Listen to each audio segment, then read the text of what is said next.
afternoon, everyone. This is Tony from Her Homestead Skills. I hope everyone is well. I was out and about early this morning, and it is definitely cold out there. The weather has turned. It has gone from being comfortable and lovely and beautiful fall colors to the leaves are quickly falling off the trees, and it is cold. And I understand that we're probably going to hit the old freezing mark tonight. So no snow expected here as of yet, although I understand a little further north they will be hit with snow. And that, not to say that that isn't a bit early for around this area. It definitely is. It's not that it doesn't happen, but it's not the norm. So I don't know how much snow is expected and how long it's supposed to last, but the first falls rarely stick around for too long anyway.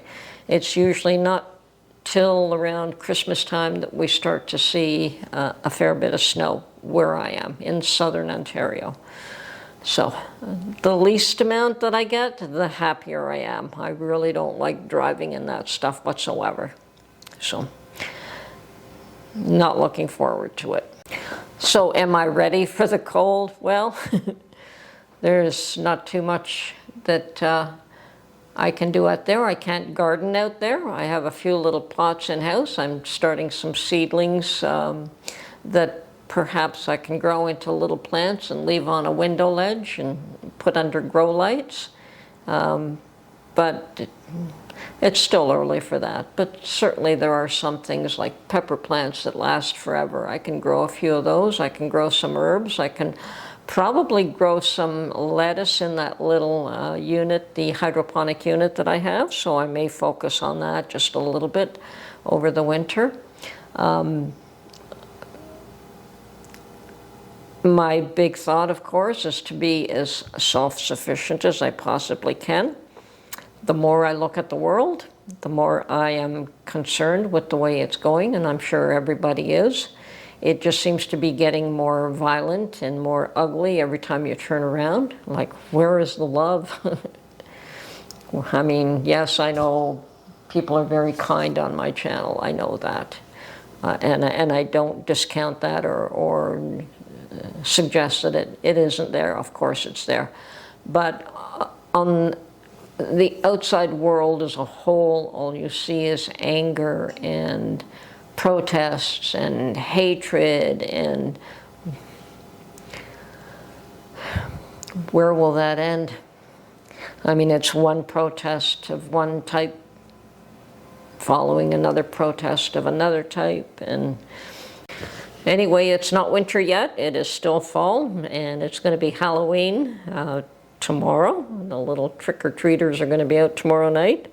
Hopefully it'll warm up just a bit for them. But yeah, those little ones should be bundled up nicely. And parents, please, please sift through everything, make sure everything is safe.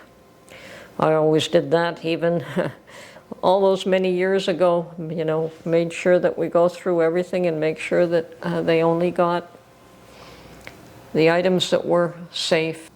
We always used to make a big deal for the little kids, buy them the larger chocolate bars, not just the little tiny ones. But then we didn't have hundreds and thousands of kids coming by. I think it all depends on how many you have. If you have hordes and hordes of children coming by, you can only do so much. But if the crowds are a reasonable size, you can do a little bit more. I have been hearing lately how some people are just not going to open their doors at all, just because the economy is so wretched and that they are suffering so badly, and that's a shame. That is really a shame. If the kids can't even have their day, I mean, Halloween is always a special day for the children. So get the old pillowcase out or the biggest bucket that they can get and go out trick-or-treating. Yeah, so anyway. But holidays are quickly approaching, and hopefully some of this anger that people have will be pushed aside. And maybe, just maybe, people will start to think about being kind to one another just a little bit more.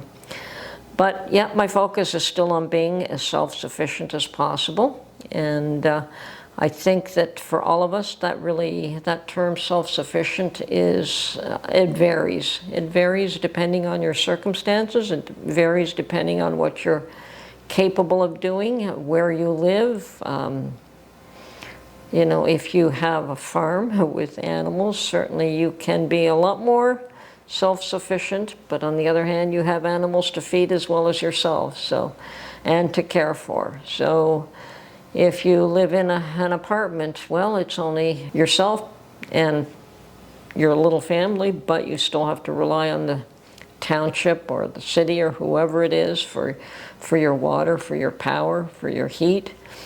So you cannot be as self-sufficient in that respect. And in a place like where I live, you need the heat, you need the electricity, you cannot live without it. And of course, nobody can live without water and food. So we do the best we can with what circumstances allow. I do the best I can to keep as much of the food on hand that is good for 6 months to a year, most likely a year, and in some cases even longer than that, and to be as economically, to stretch it out as far as I can. And in this day and age, you've really got to learn to stretch your food budget out. I do things like make the meatballs to stretch the food budget out, and it works. It's, you know, it's something that my parents always did, although, to be honest with you, I think that my mother never scrimped on food. They may have scrimped on everything else, clothing and you name it, but never on food. And that's because they had known what it was like to do without.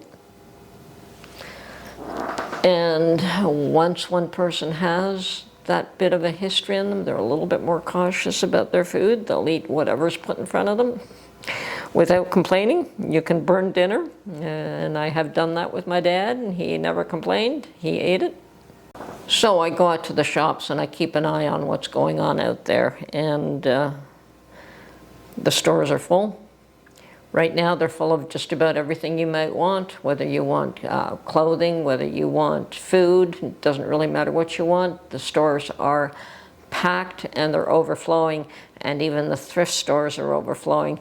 There's not much there that I want, but the shelves are full. I don't know if, like, you have to be there the minute the door opens to find anything worthwhile, but these days it just seems as though the thrift shops have, they pick through and probably don't even put the good stuff on the shelves anymore. At least it appears that way to me. I haven't seen anything that I want in months. And surprise, surprise. Well, I've seen a few mason jars, but I no longer need mason jars the way I used to. I have plenty of empty ones. And finally, I can get wide mouth lids at Dollarama. I can get wide mouth lids for $4 a pack now, which is a bargain. And I'll probably be looking at doing that, stocking up on those too, because I have a lot of wide mouth jars that I've been refusing to use because of the cost of the lids. So to me, being self-sufficient is, of course, not being able to grow my own meat, because I'm not in a position where I can do that. I don't have a piece of land, but it is just to get as stocked up on food as I possibly can, to get stocked up on water, to get stocked up on all the essentials that I use day to day. Now, there are things like cream and eggs and milk that, you know, if there was a catastrophe and I couldn't get it, I would just have to learn to do without. And I'm sure that we'd probably find ways to cook without those if necessary. But at this point, those are the things that I shop for on a weekly basis, is those essentials that you use up all the time. Fortunately, you can make bread without eggs. All you need is flour and water. A little butter would be nice, but you could probably do without that too if you needed to. So, and yeast, of course, but I've got yeast aplenty. Keep some of that in the freezer.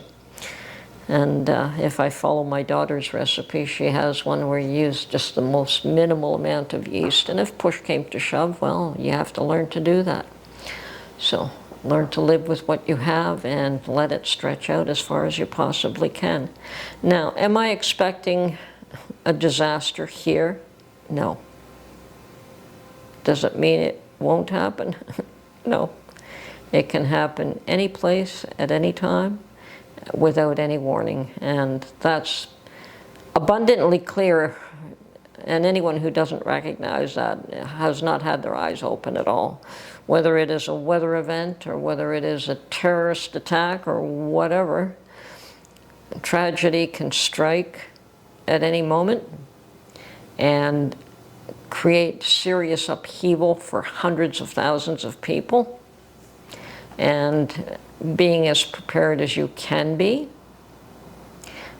is always wise. Now, during the beginnings of that, what was it, the end of 2019, beginnings of 2020, friends had offered for us to stay with them. And Mark said no, that we would shelter in place because he felt that we were prepared enough to be able to handle anything that we had to. He had one end covered and I had the other end covered. So we sheltered in place and there was nothing that we had to face that we weren't prepared for. Can that happen tomorrow? Absolutely. Are we prepared? As much as we can be. You're never prepared for every eventuality, but do the best you can. Stock up on whatever resources you have available at your disposal and do the best you can with what you got, because even if you can't use it, maybe somebody else can. Anyway, this is Tony from Her Homestead Skills. Yes, be prepared. Be prepared. Talk to you soon. Bye for now.